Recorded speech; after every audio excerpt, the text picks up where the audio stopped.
Hi and welcome. Hello, welcome. Another live with Lisa and Kaya from Mother's Awakening. We're talking today about the energy dynamics that happen if you have a partner. So this is maybe not so applicable if you're a single parent like me, but you may still find some particular parts of it that apply.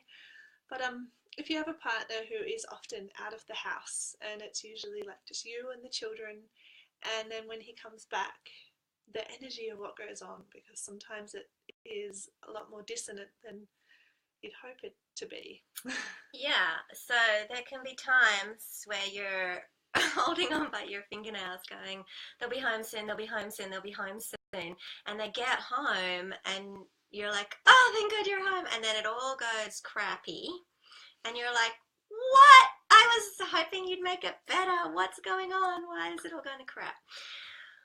It's a really common dynamic. And the weekends are kind of a similar thing. It often takes families nearly the whole weekend to get back into a new, happy unit.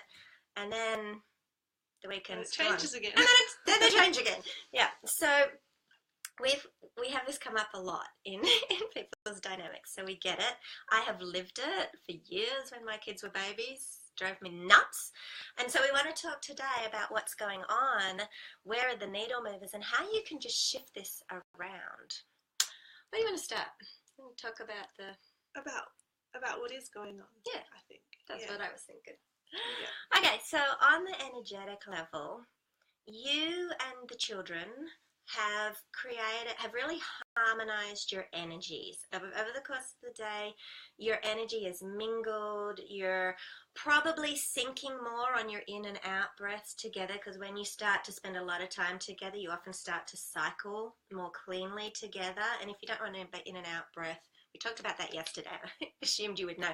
But when I'm talking about that, I mean when your energy is really high and you've got energy and you're in expansion and you're in movement, compared to when you're chilling out and slowing down and relaxing. So you're starting to get that into sync together, and you've got this beautiful flow that starts to happen. Yeah, and even if it doesn't all feel like rosy and calm, there's definitely like some cohesion. And also some understanding. Like you've been with the children all day, so you have, like, even if it's not fully conscious, you have some kind of understanding of the energy dynamics, and you've been holding them, you've been navigating them. Exactly. So you've got a bit of a unit thing happening, and then a new energy comes into the mix, and it just gets often thrown like a big boulder into the middle of the pond. And you've got to try and reintegrate that. And it can be turbulent at the beginning. And often because everybody has their own unique needs and feelings and experiences, and they all turn into like expectations and all of that. Assumptions. Yeah, you're bringing a lot of stuff to the situation, especially if you're not bringing it up consciously into like a conscious relationship with your partner. You're bringing a lot of expectations, and your partner's also bringing lots of expectations, like about what it means to come home after a long day. And like, oh, this is what I'd love when I get home, and you're like, oh, this is what I'd love when I get home, and they're not necessarily in alignment. They're not necessarily connected, and then they kind of meet and And your children have expectations about what it means for dad or mum to come home. All of that is happening. And so what we're suggesting is most people just try to deal with it and are frustrated and annoyed for several years around the whole issue. And it's actually with a bit of conscious awareness. Now you're conscious and aware of what is actually happening, that there's a sudden influx of a completely new energy that has to be worked into what was already some form of cohesion. You also now have the opportunity with this awareness to come at it, and this doesn't take time, this is not like another to-do list, but to come at it from a way that really smooths the transition period and speeds it all up. And we want to talk about what those strategies are. And even like some of it might take a little bit of time, but it's it's little things that create so much difference, and not and so much difference in so many different ways. Like, to have particular kind of conversations with your partner around how you really want to work together in these situations, around consciously working the energy, also creates so much more connection and understanding, and dissolves misunderstandings in so many other areas too. Like, it's and you don't have to use that languaging. Like, I wouldn't probably say to my husband, let's sit down and see how we can work the energy together, because he would probably really, well, not these days, but yeah, certainly when the kids were babies. So there's some in the moment stuff and there's some out of the moment stuff that we're going to propose. Which one do you want to do first? The out of the moment, I think. So, yeah. Okay, so out of the moment, now that you have this awareness, and hello to people who are here, you might say hello, we'd like to connect with you somehow. Yeah, and ask any questions. Absolutely, and share your experience or your tips, because there's many ways to do this, what we're suggesting. So out of the moment, the first thing that you want to do is have some clear understanding about what everyone wants. You might have a bit of an idea of what the kids want, but I would invite you to really ask them again. But you may not really know what your partner wants, not really, and he might not know what you want, really. And that's like an important piece in creating. We have a client who I coached a long time ago with this process through. She has a partner who's in the military and is away for long stretches of time, and then back, and then on leave quickly, and then gone again. Like, they live transition like you wouldn't believe, don't they? And it's like a lot of trying to navigate transition, right? And so they've called this their re-entry plan, like their and so this is how you want to do it. And you can do it on a small scale, like you might not have as much transition as them. But start by playing the game. Yeah. Do you want to do you do the communication game? Yeah. Yeah. So you really want to get clear with you and your partner about really what you want and what they want. Not just what you think you can get. Yeah. Not like the limited, oh, well, this is the best it's going to happen. Given what has happened, I don't think I can get what I really want. So this is it. You actually want to create space to share what, there's this beautiful game that's in the book, The Queen's Code. It's, if I had it all my way. So take turns to really share, like, in this situation, when your partner's coming home, like the dynamic. Or Saturday morning. Yeah, either or. Start of weekends, either or.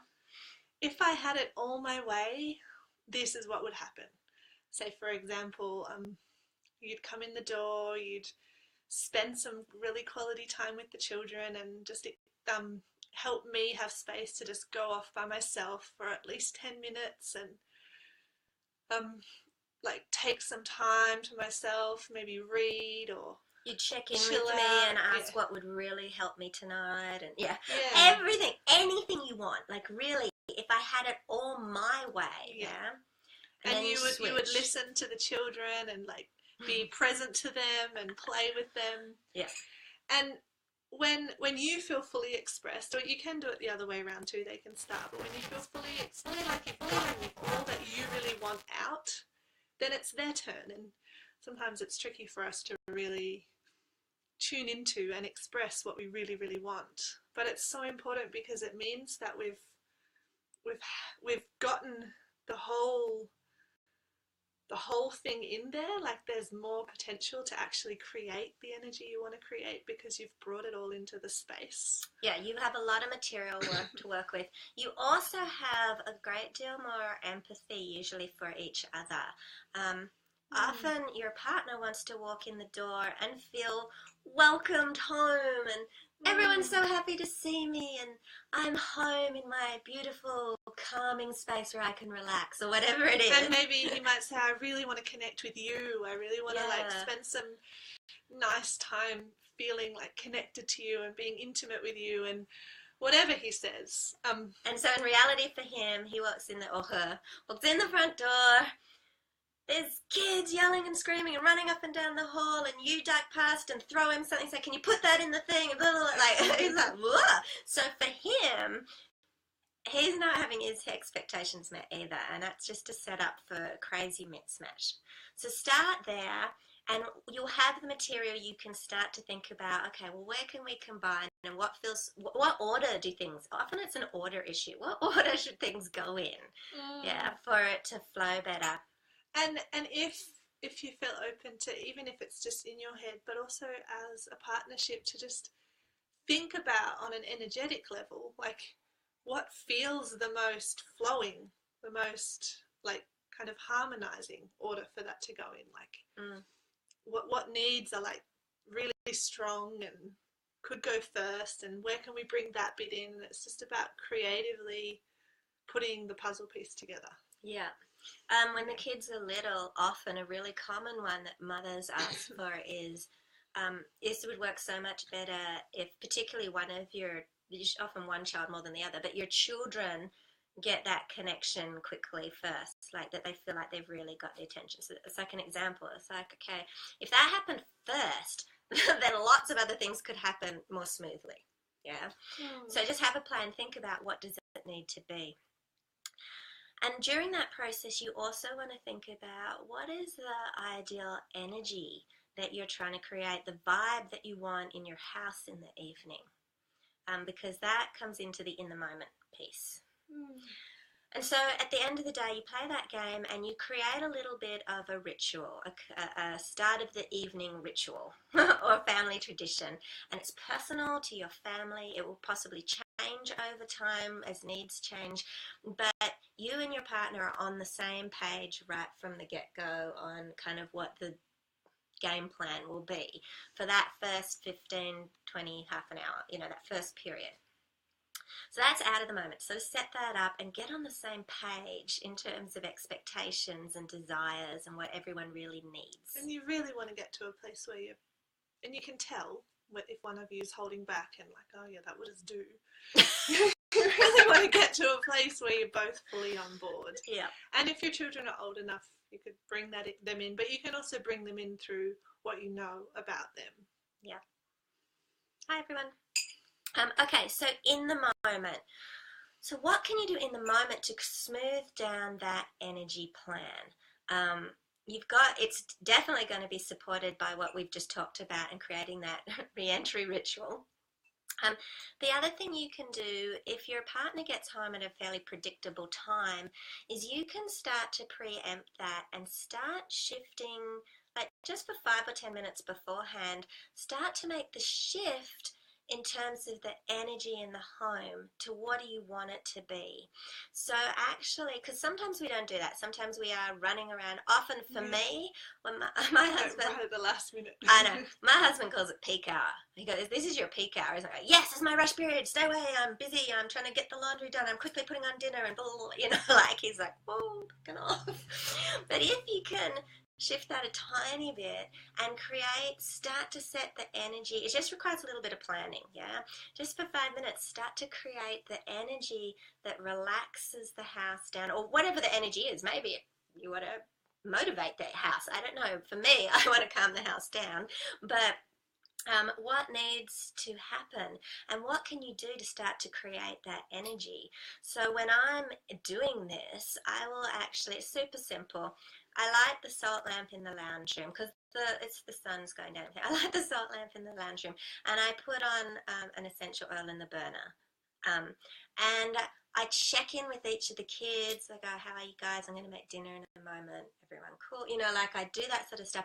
And I just set a smooth energy. And the kids also know that means, oh, Dad's going to be home in about 10 minutes. Like they kind of know that. And it starts to shift the energy in the house. I am really also projecting a very calm energy. When I'm walking through the house, when I'm connecting with the children, I'm like, okay, it's our evening. I'm going to soothe the house down, okay?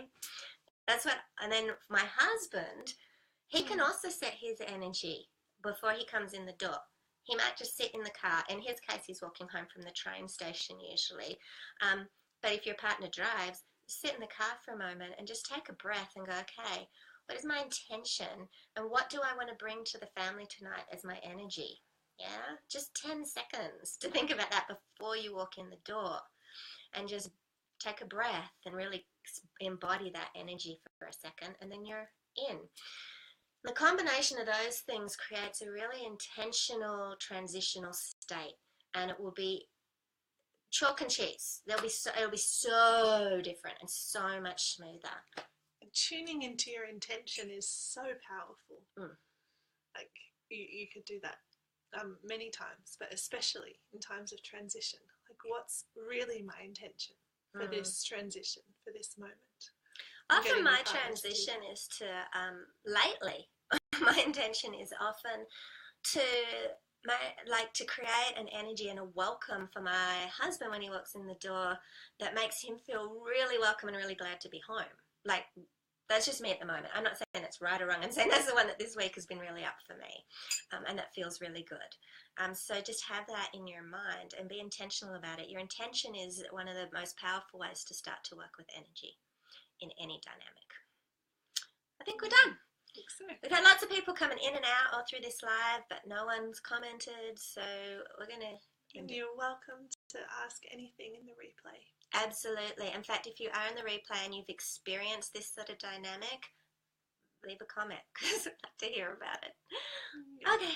Much love, everyone. Have an amazing day. See ya.